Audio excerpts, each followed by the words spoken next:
My channel. मेरा नाम है मृदुला और आज हम डिस्कस करने वाले हैं वेस्टर्न ब्लॉटिंग टेक्निक के बारे में।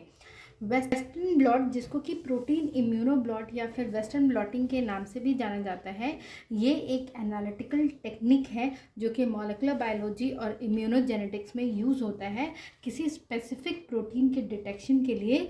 जो भी सैंपल दिया गया हो, टिश्यू होमोजिनेट या फिर एक्सट्रैक्ट, तो उसमें किसी पार्टिकुलर स्पेसिफिक प्रोटीन को डिटेक्ट कर सकते हैं। इसे इंट्रोड्यूस किया था टाउबिन एट ऑल ने 1979 में। इस मेथड में जो है वो लेबल्ड एंटीबॉडी यूज़ करते हैं किसी पार्टिकुलर प्रोटीन जिसे भी डिटेक्ट करना होता है, जिससे कि वो इजीली डिटेक्ट हो सके।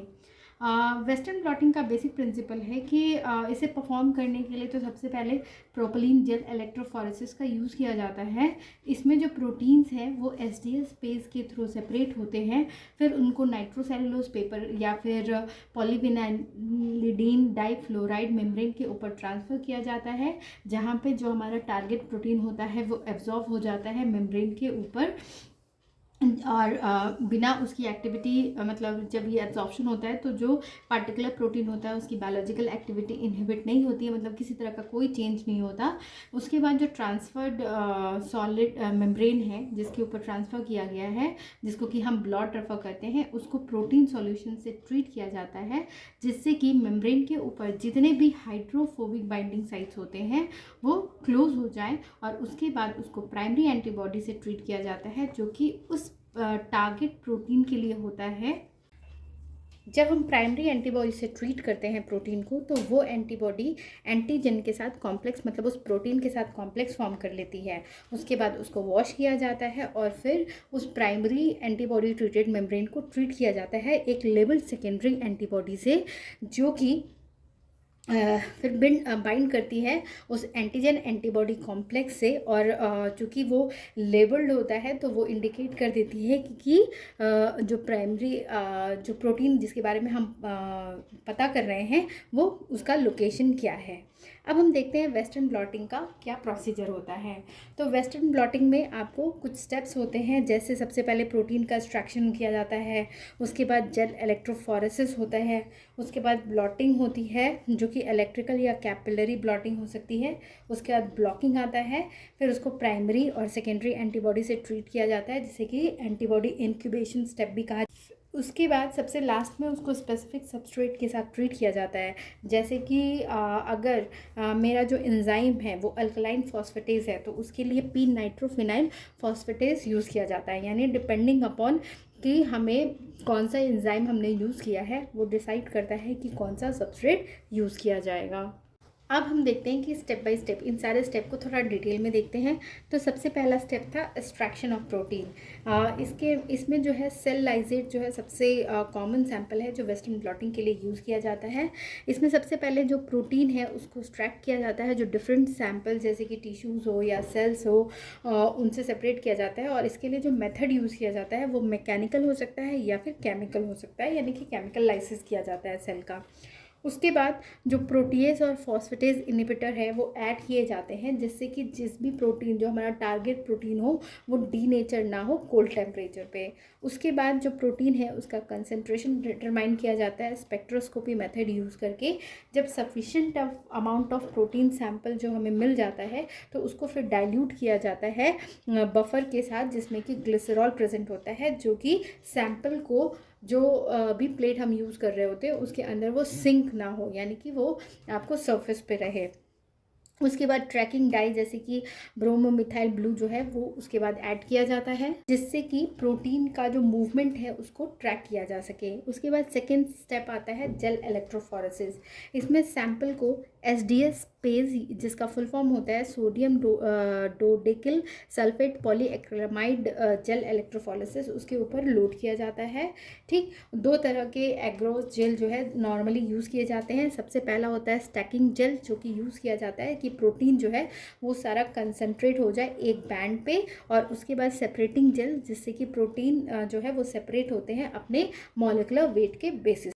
तो यहाँ पे जब सेपरेशन जेल ऐड किया जाता है तो प्रोटीन जो जो सेपरेट होते हैं वो डिपेंड करता है उन पे जो इलेक्ट्रिक चार्ज प्रेजेंट है, या क्या आइसो इलेक्ट्रिक पॉइंट है, या क्या मॉलिक्यूलर वेट है, या इनके दो पैरामीटर्स कंबाइंड में भी जो है उनके सेपरेशन के लिए यूज़ होते हैं। और जब ये सेपरेशन होता है तो जो लाइट यानी कि स्मॉल प्रोटीन मॉलिक्यूल होते हैं जिनका साइज स्मॉल होता है वो फास्ट मूव करते हैं as compare to larger protein. जो प्रोटीन्स नेगेटिवली चार्ज होते हैं वो जो है वो पॉजिटिव पोल की तरफ मूव करते हैं जैसे ही करंट सप्लाई किया जाता है। नेक्स्ट स्टेप है ब्लॉटिंग। ब्लॉटिंग में क्या होता है कि जो हमने प्रोटीन सेपरेट कर लिया है जेल इलेक्ट्रोफोरेसिस के मेथड से, तो फिर उसको ट्रांसफ़र किया जाता है एक सॉलिड सपोर्ट के ऊपर यानी कि नाइट्रोसेलुलोज मेम्ब्रेन के ऊपर, उस पेपर को जेल में प्लेस करके। तो जैसे ही उस नाइट्रोसेलुलोज पेपर को जेल में प्लेस किया जाता है तो जो सेपरेटेड प्रोटीन्स होते हैं वो उस पेपर पे कैपिलरी एक्शन के थ्रू आ जाते हैं, और जो एंटीबॉडी है उनके लिए वो डिटेक्टेबल हो जाते हैं यानी एसेसिबल हो जाते हैं। और ये जो प्रोसेस होता है काफ़ी स्लो होता है। तो ये तो स्लो प्रोसेस होता है, लेकिन अगर इस प्रोसेस को फास्ट करना है तो इलेक्ट्रो ब्लॉटिंग मेथड यूज़ किया जा सकता है, जिस मेथड में जो नाइट्रोसेलुलोज मेम्ब्रेन है उसको जेल के बीच में सैंडविच कर दिया जाता है, और जो फिल्टर पेपर होता है उसके बीच में, यानी कि सबसे पहले नाइट्रोसेलुलोज पेपर यूज़ करते हैं, फिर जेल यूज़ करते हैं, और फिर cassette of filter paper use करते हैं। उसके बाद इलेक्ट्रिक करंट पास की जाती है जेल से, जिसकी वजह से प्रोटीन्स जो है वो फास्टली जो नाइट्रोसेलुलोज मेम्ब्रेन है उसके ऊपर ट्रांसफ़र हो जाते हैं। नेक्स्ट स्टेप है ब्लॉकिंग। तो जब हम एंटीबॉडी ऐड करते हैं तो ये एंटीबॉडी भी प्रोटीन होते हैं, तो ये भी जाके नाइट्रोसेलुलोज पेपर से बाइंड कर सकते हैं। तो इसीलिए प्राइमरी एंटीबॉडी ऐड करने से पहले जो है वो मेम्ब्रेन को नॉन स्पेसिफिकली सैचुरेट किया जाता है, या फिर उनकी बाइंडिंग साइट्स को ब्लॉक किया जाता है केजिन या फिर बोविन सेरम एल्ब्यूमिन या फिर non fat dry milk use करके। ठीक है, उसके बाद आता है एंटीबॉडी इंक्यूबेशन। तो सबसे ब्लॉकिंग जैसे ही कर लेते हैं तो प्राइमरी एंटीबॉडी जो है वो ऐड करते हैं, जो कि जाके टारगेट प्रोटीन से बाइंड करता है, और फिर वो एंटीबॉडी एंटीजन जो है वो कॉम्प्लेक्स फॉर्म करता है, उसको फिर इंक्यूबेट करते हैं। उसके बाद मेम्ब्रेन को वॉश करते हैं और एंटीबॉडी बफर सॉल्यूशन जो है यूज़ करके, जिससे कि जो अनबाउंड एंटीबॉडीज़ हैं वो रिमूव हो जाए।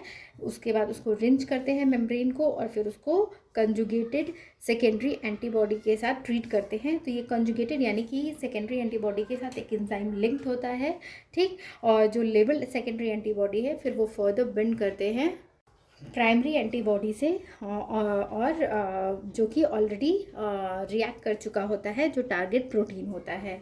उसके बाद आता है ट्रीटमेंट विद सूटेबल सबस्ट्रेट। इसमें जो है एंजाइम एक्शन को विजुअलाइज करने के लिए उस रिएक्शन मिक्सचर को इंक्यूबेट करते हैं स्पेसिफिक सबस्ट्रेट के साथ। तो जो एंजाइम है वो सबस्ट्रेट को कन्वर्ट करता है, जिससे कि कलर जो है वो प्रोडक्ट का चेंज होता है, यानी कि बैंड ऑफ कलर्स जो है वो मेम्ब्रेन के ऊपर विजिबल हो जाते हैं, जिससे कि हमें पता चलता है कि जो टारगेट प्रोटीन है वो कहाँ पे लोकेटेड है, ठीक है। और साथ ही उसका साइज़ क्या है उसका अप्रॉक्सीमेशन मिल जाता है जो बैंड्स होते हैं उनके साइज़ को कंपेयर करके। तो ये था अबाउट आपका वेस्टर्न ब्लॉटिंग के बारे में। Thank you for watching.